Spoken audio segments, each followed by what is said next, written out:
Ma communication s'intitule De la nuit de l'amnésie aux lumières du cosmos, poétique de la mémoire traumatique en temps de terrorisme ou en temps de négation des droits humains. Des allusions au cosmos surgissent dans la littérature de témoignages latino-américaine contemporaine engagée contre l'oppression dictatoriale ou totalitaire. De telles allusions peuvent paraître anecdotiques ou contingentes. Pourtant, ce n'est pas le cas. La présence du cosmos, ou tout du moins des références au cosmos dans la narration romanesque, de même que dans la poésie, peut devenir centrale ou essentielle sur le plan testimonial. Dans cette communication, il s'agit de réfléchir à l'importance du cosmos dans les formes littéraires d'écriture de l'amnésie traumatique, en lien avec l'expérience du terrorisme étatique ou supra-étatique, notamment durant la dictature militaire brésilienne. Il s'agira donc d'étudier les poétiques cosmographiques de l'amnésie traumatique. Par l'expression poétique de l'amnésie, j'entends l'art d'écrire l'amnésie. Dans ce qui suit, je vais ainsi vous exposer des poétiques de l'amnésie en lien avec le cosmos. Dans un premier temps, je vais vous présenter Jokai Renosteron. Euh, Désolée, j'ai actualisé pour aller plus vite, donc j'ai un peu remodelé mon plan. Donc, je vais vous présenter d'abord l'auteur, son livre, ensuite des notions de cosmographie, de cosmopoétique, et après, j'analyserai en profondeur un procédé littéraire, la mise en abîme cosmographique de la nuit, qui se trouve être au centre des écritures de l'amnésie dans le livre de cet auteur. Jokai Renosteron est un écrivain brésilien, né en 1968 à Cuiabá, la capitale de l'État brésilien du Mato Grosso, au centre du Brésil. Il est l'auteur d'une œuvre particulièrement vaste, composée de recueils de poésie et surtout de romans, parmi lesquels figurent les œuvres Do Fundo do Poço se vê a Lua en 2010, Du fond du puits on voit la lune, Guia de Ruas sem saída en 2012, Le guide des rues sans issue, A tristeza extraordinaria do Leopardo das Neves en 2013, La tristesse extraordinaire du léopard des neiges, ou encore A morte e o meteoro en 2019, La mort et le météore. Alors, cet auteur est également éditeur. Il a fondé la maison d'édition Ciência do Acidente et il réside actuellement à São Paulo, sauf erreur de ma part. Alors, cette communication est centrée sur le roman intitulé Noite dentro da Noite, ou uma autobiographia. Je vous rappelle le sens du livre portugais, La nuit à l'intérieur de la nuit, une autobiographie. Ce roman est paru en 2017. L'histoire est particulièrement centrée sur la vie d'un personnage amnésique qui écoute d'autres personnes relater sa propre vie passée et celle de ses proches, tout au long du livre, dans un univers malheureusement où le mensonge est omniprésent. Ce personnage amnésique n'est jamais nommé. La narration est en assez grande partie centrée sur le traumatisme pluriel de l'enfance de ce personnage, puis sur le début de sa vie adulte. Les expériences traumatiques d'autres personnages surviennent aussi de façon intermittente dans la narration.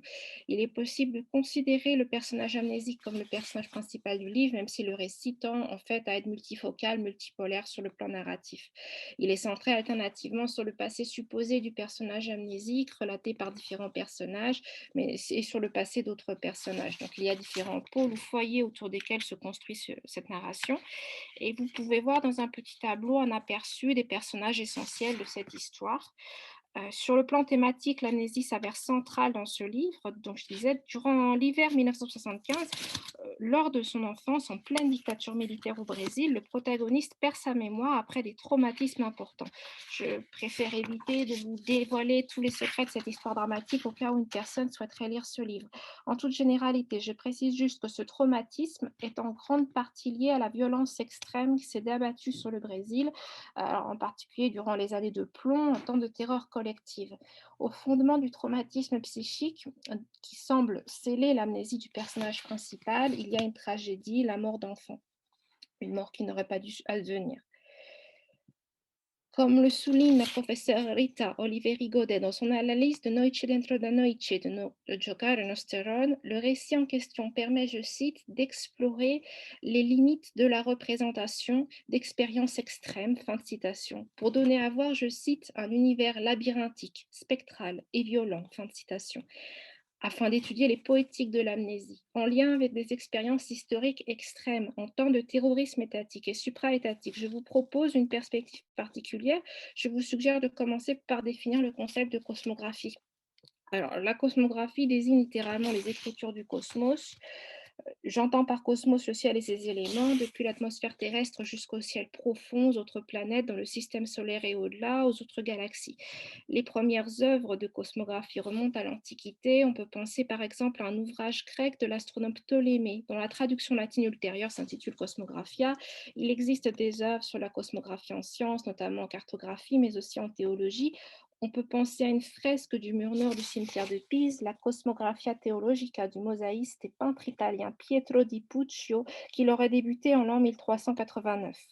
Je précise que des cosmographes étaient aussi poètes, à l'image d'un érudit iranien du nom de Zakaria ibn Muhammad al-Qazwini, qui était également historien, juriste et géographe et qui reste célèbre pour son ouvrage de cosmographie intitulé littéralement « Les merveilles des choses créées et les curiosités des choses existantes ».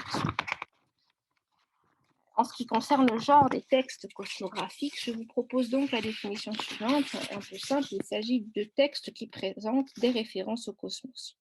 On va commencer par là.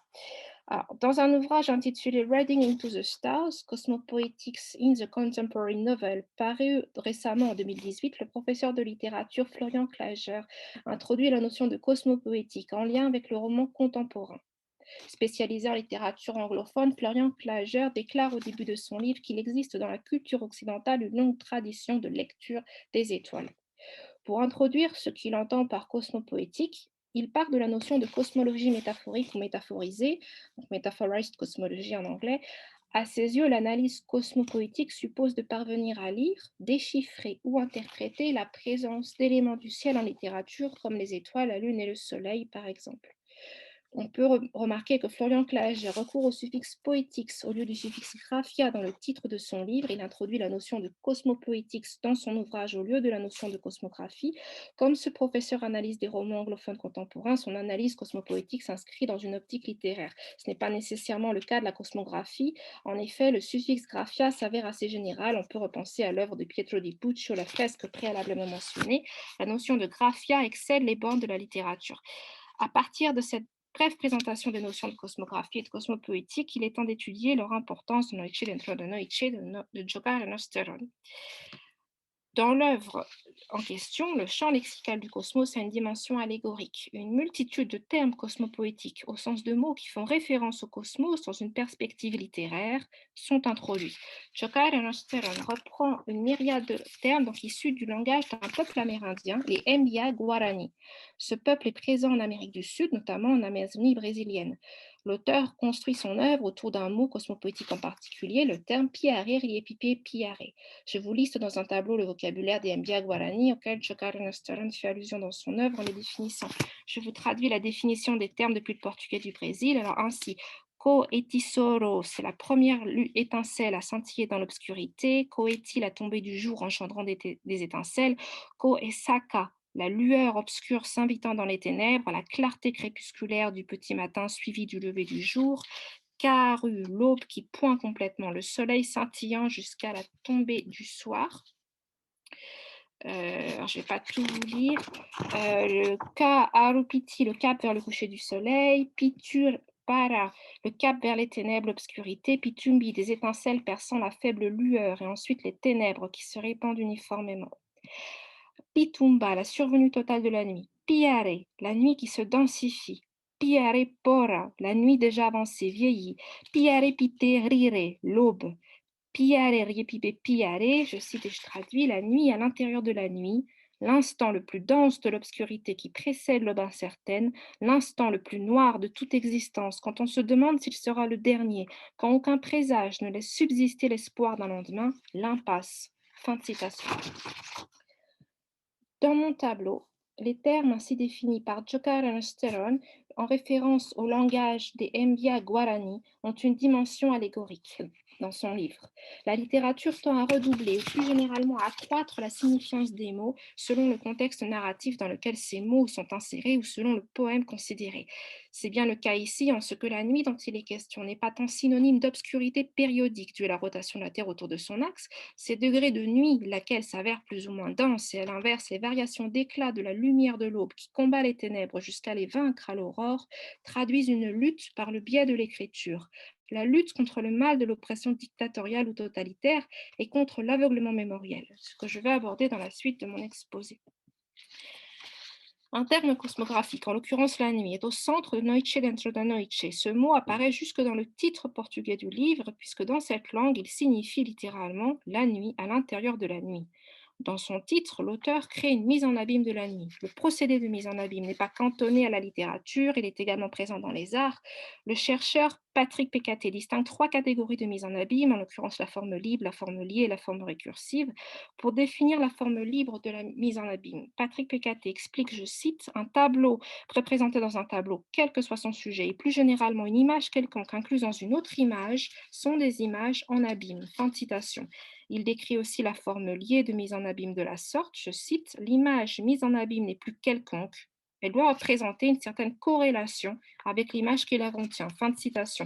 Enfin, il met en avant une troisième forme de mise en abîme, la forme récursive. Ainsi, je cite cet auteur, la relation de similitude évoquée est souvent réduite à son expression la plus simple, l'identité avec un changement d'échelle.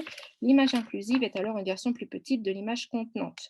Fin de citation. Pour illustrer la typologie de Patrick Descartes, je vous montre quelques exemples sans avoir le temps de les éclairer, je suis désolée. Ici, on a la forme récursive de mise en abîme, si je ne me trompe pas dans sa typologie, la forme liée de mise en abîme et la forme libre de mise en abîme. Je peux revenir durant les questions si vous voulez. Voilà. Dans le cas de l'œuvre de Chokar Renosteron, la mise en abîme de la nuit consiste à imbriquer une forme de nuit dans une autre. La nuit peut être interprétée comme étant plurielle, en ce qu'elle recèle différents sens. De fait, elle est de diverses natures. Il y a d'un côté la nuit de la dictature, la nuit de la Shoah, la nuit de l'oppression, et de l'autre, la nuit de l'amnésie, la nuit du traumatisme lié à l'ignorance et aux crimes contre l'humanité perpétrés en temps d'oppression politique. Dans ce contexte, on peut penser à la forme liée de mise en abîme énoncée par Patrick Descartes. Pourquoi recourir à cette mise en abîme cosmographique? Ce procédé littéraire opère une sorte de rapprochement entre deux nuits à prime abord plutôt distinctes l'une de l'autre. On peut s'interroger sur le sens d'un tel rapprochement entre la nuit de l'amnésie et celle de la dictature.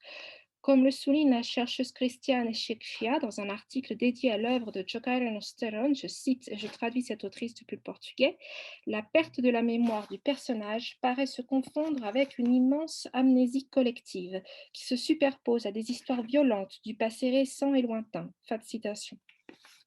Dans son étude de l'œuvre de Jogaila Nosteron, Christian Cecchia ancre l'amnésie personnelle du sujet dans une forme d'amnésie collective colossale.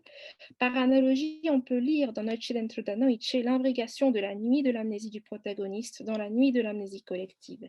Alors, je me suis demandé jusqu'où il est légitime de parler d'amnésie collective.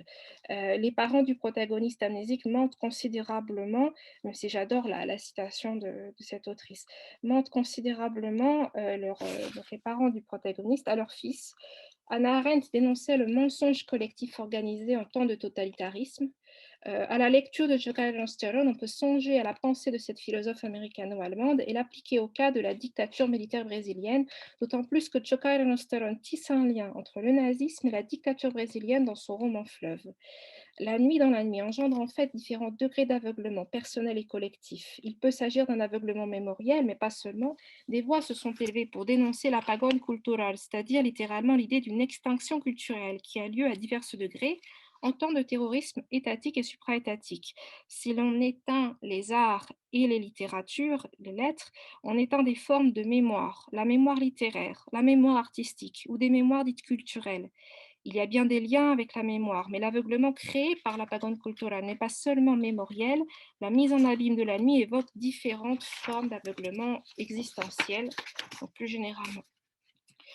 Jogaila Nosteron recourt à l'onirisme littéraire dans sa représentation de la nuit. Ainsi, dans Noche dentro da Noite, la nuit de l'oppression politique évoque une épidémie. En effet, les personnages craignent une substance amazonienne considérée comme un fléau végétal. Cette substance énigmatique, appelée piareri et pipipiare, a été manipulée et testée par sur des enfants handicapés dans un centre à Bernburg, en Allemagne nazie. Il s'agit d'une arme biologique qui finit par devenir incontrôlable en tant qu'épidémie.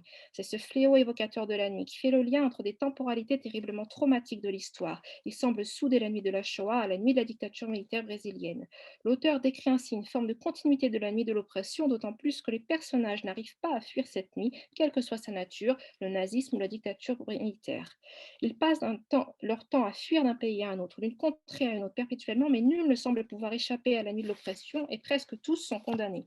L'enfant devient amnésique lorsqu'un Indien lui souffle de la poudre de pierreries et épipépierées sur le visage. Cette poudre est évocatrice des ténèbres les plus sombres de l'oppression politique, des instants les plus dramatiques et insoutenables de l'histoire. On peut penser que l'amnésie du protagoniste provient de la cruauté humaine poussée à son extrémité en temps de terreur collective. Pour abolir la nuit de l'oppression, il faut trouver l'aube comme point de départ de la lucidité existentielle, de l'éclosion de la vérité historique, de l'émergence de la liberté et du respect des droits humains dans le monde. Il faut sans doute aussi des révolutions. À mon sens, la révolution est un droit naturel pour tous les peuples qui cherchent à secouer et à défaire les chaînes de l'aliénation sociétale en temps de terreur collective. Il se trouve que le mot révolution évoque aussi le cosmos. On dit que la Terre fait sa révolution autour du Soleil. Lors de l'évocation d'une multitude de termes cosmographiques issus du langage des Mbia Guarani, un personnage au visage atrocement défiguré révèle sa vision très pessimiste, sombre de l'issue des révolutions à un oncle de l'enfant amnésique. Si le désespoir lié aux impasses de l'histoire ou le mal de l'oppression s'enclave et s'accumule, entretient l'amnésie traumatique, il faudrait parvenir à remettre en cause le point de vue de cet homme défiguré. À mon sens, il faut croire que les révolutions restent possibles en temps d'aliénation sociétale, même extrême, et qu'un monde meilleur, plus respectueux des droits humains, peut émerger des profonds bouleversements qu'elle cause. En conclusion, les poétiques de la mémoire traumatique dans Noche dentro da Noche de Giocarano Steron, qui rendent l'amnésie du protagoniste mémorable, ont pour particularité de faire référence au cosmos. Dans les écritures de l'amnésie, la cosmographie présente une dimension allégorique notable. La nuit est entendue comme une forme d'aveuglement mémoriel et existentiel, évocatrice de l'obscurantisme du pouvoir dictatorial et ou totalitaire. La mise en abîme de la nuit de l'amnésie traumatique dans la nuit de l'oppression politique est au centre de la narration. Elle suggère des liens ténus entre d'un côté l'amnésie traumatique et d'un autre l'intensité et la répétition du mal de l'oppression politique dans l'histoire. Pourvu que les hommes de cristal, à la mémoire de cristal, voient un jour l'effondrement inéluctable et définitif d'une nuit de cristal qui excède les bornes temporelles de la Shoah, j'entends par là la nuit des terreurs collectives dans laquelle adviennent des crimes contre l'humanité à grande échelle, des populicides, que ce soit au Rwanda, au Cambodge, dans les dictatures du cône sud ou ailleurs. Je vous remercie pour votre écoute. Merci beaucoup.